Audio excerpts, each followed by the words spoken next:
Welcome to our channel. आज का कहानी शुरू करने से पहले जल्दी से बेल आइकन को दबाकर हमारे चैनल को सब्सक्राइब कर दीजिए और नए नए कहानी देखने का मजा लीजिए। रागिनी के कहने पर अमर बेड के ऊपर बैठ जाता है। तुम्हारे घर में तुम्हारे माँ के अलावा और कौन कौन रहते हैं?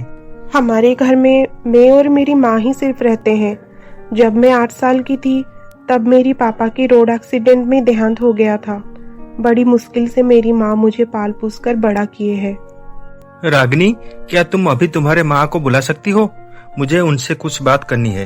ये बात सुनकर रागिनी थोड़ी सी चिंता में पड़ जाती है, क्योंकि कल उसने अपनी ब्लड सैंपल टेस्ट के लिए दी थी, इसलिए वो डर रही थी। कहीं मुझे कोई बड़ी बीमारी तो नहीं हो गई है जिसकी वजह से डॉक्टर सर यहाँ मेरे घर आए हुए हैं और माँ को भी बुलाने के लिए बोल रहे हैं। सर, मेरी ब्लड टेस्ट की रिपोर्ट आ गई है क्या? रिपोर्ट में सब कुछ ठीक तो है ना? मेरी मतलब मुझे कोई बड़ी बीमारी तो नहीं हो गई है ना?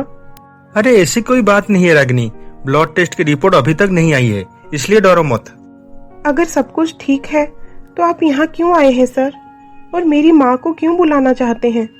रागिनी, मुझे उनसे कुछ बात करनी है, क्या तुम उन्हें बुला सकती हो? ठीक है, मैं अभी किसी को भेजती हूँ माँ को बुलाने के लिए। उसके बाद रागिनी वहाँ से चली जाती है और बाहर एक बच्चे को भेजती है उसकी माँ को बुलाने के लिए। उसके बाद रागिनी घर आकर अमर को चाय बना कर देती है। चाय पीने के बाद अमर रागिनी को बोलता है, रागिनी, मैं तुम्हें कुछ कहना चाहता हूँ, कहीं तुम वो बात सुनकर बुरा तो नहीं मानोगी? नहीं सर, आप बोलिए, आपको जो भी बोलना है, मैं बुरा नहीं मानूंगी। रागिनी, मैं तुमसे शादी करना चाहता हूँ। ये बात सुनकर रागिनी हैरान हो जाती है और बोलती है, सर, आप ये कैसी बातें कर रहे हैं? आप होश में तो है? कहीं आप मेरे साथ कोई मजाक तो नहीं कर रहे हैं?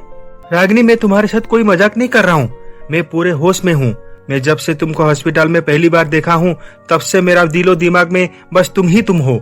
मैं तुमसे बहुत प्यार करता हूँ रागिनी, और तुमसे शादी करना चाहता हूँ। ये कैसे मुमकिन हो सकता है सर? आप एक डॉक्टर हो, आप एक अमीर परिवार से हो, आपकी स्टेटस हमारी स्टेटस से बहुत ऊंचे हैं। अगर हमारी शादी हो जाती है तब भी लोग आपको मजाक उड़ाएंगे। तुम लोगों के बारे में क्यों सोच रहे हो? उनका काम है दूसरे के बारे में बोलना, और वो बोलेंगे। रागिनी, अगर तुम कुछ समय लेना चाहते हो तो ले सकती हो। मैं तुम्हें कल एक दिन का समय दे रहा हूँ, तुम्हारा हाँ या ना तुम मुझे कल हॉस्पिटल आकर बोल सकती हो। ऐसे भी कल तुम्हारी ब्लड टेस्ट की रिपोर्ट आने वाला है, इसलिए तुम्हें कल हॉस्पिटल तो आना ही होगा। तब तुम अपनी दिल की बात मुझे बता सकती हो। मैं इस बारे में बात करने के लिए तुम्हारी माँ से मिलना चाहता था, लेकिन काफी लेट हो गया है, वो अभी तक नहीं आए हैं। मेरा हॉस्पिटल जाने का समय हो गया है, इसलिए जो भी मैंने तुम्हें कहा तुम उन्हें सब कुछ बता देना। मैं अब चलता हूँ, मुझे तुम्हारी फैसला का इंतजार रहेगा। इतना कहकर अमर वहाँ से चला जाता है। अमर की बातें सुनकर रागिनी उलझन में पड़ जाती है।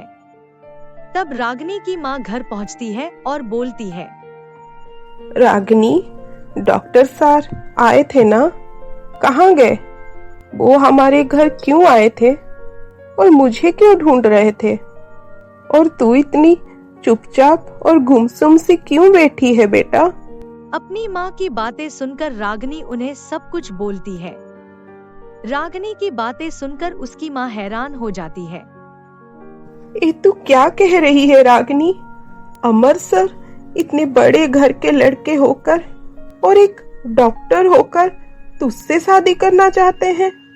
ये कैसे संभव हो सकता है?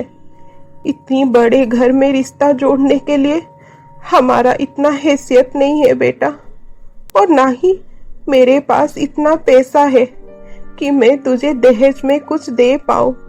हम उन्हें कुछ नहीं दे पाएंगे बेटा, कुछ नहीं।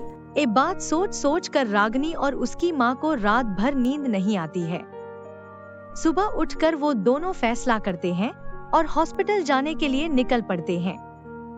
उधर अमर बेसब्री से रागिनी का इंतजार कर रहा था कि कब रागिनी आएगी और उसकी फैसला क्या होगी। कुछ समय के बाद रागिनी और उसकी माँ हॉस्पिटल की केबिन में पहुंचते हैं और रागिनी की माँ बोलती है, अमर सर, आप इतने बड़े घर से हो और हम बहुत गरीब हैं। अगर आप मेरी रागिनी से शादी करना चाहते हैं तो आप अपनी माँ और पापा को साथ में लेकर विवाह का प्रस्ताव लेकर आना होगा हमारे घर। उसके बाद ही आप रागिनी से शादी कर सकते हैं। ये तो बहुत अच्छी बात है। मैं तो आज ही माँ और पापा से इस बारे में बात करूंगा। मैं जानता हूँ कि वो दोनों कभी भी शादी के लिए मना नहीं करेंगे। मैं बहुत जल्दी मेरी माँ और पापा के साथ शादी का प्रस्ताव लेकर आऊंगा। और ये रही रागिनी की ब्लड टेस्ट रिपोर्ट, सब कुछ नॉर्मल है, डरने की कोई बात नहीं है। उसके बाद रागिनी और उसकी माँ वहाँ से चले जाते हैं। रात होने के बाद अमर घर पहुँचता है और उसकी माँ पापा के कमरे में जाता है। अरे अमर, तुम यहाँ? कुछ काम था क्या बेटा? पापा, मुझे आप दोनों से कुछ कहना है। हाँ बोलो। पापा, मुझे एक लड़की पसंद आई है, मैं उससे शादी करना चाहता हूँ। अरे वाह, ये तो बहुत खुशी की बात है। चलो, अच्छा हुआ, तुमने हमारे टेंशन ही दूर कर दिया। ऐसे वो लड़की कौन है और वो कहाँ रहती है और तुमने उसे कब मिला? पापा, उस लड़की का नाम रागिनी है। वो उसकी माँ के साथ 2 दिन पहले हॉस्पिटल में आई थी इलाज करवाने के लिए। उसको देखकर पहली नजर में ही मुझे उससे प्यार हो गया, इसलिए मैं उसके बारे में जानने के लिए उसके घर भी गया था। पापा, रागिनी बहुत गरीब घर की लड़की है। वो एक कुटिया में रहती है। उसका उसकी माँ के अलावा इस दुनिया में और कोई नहीं है।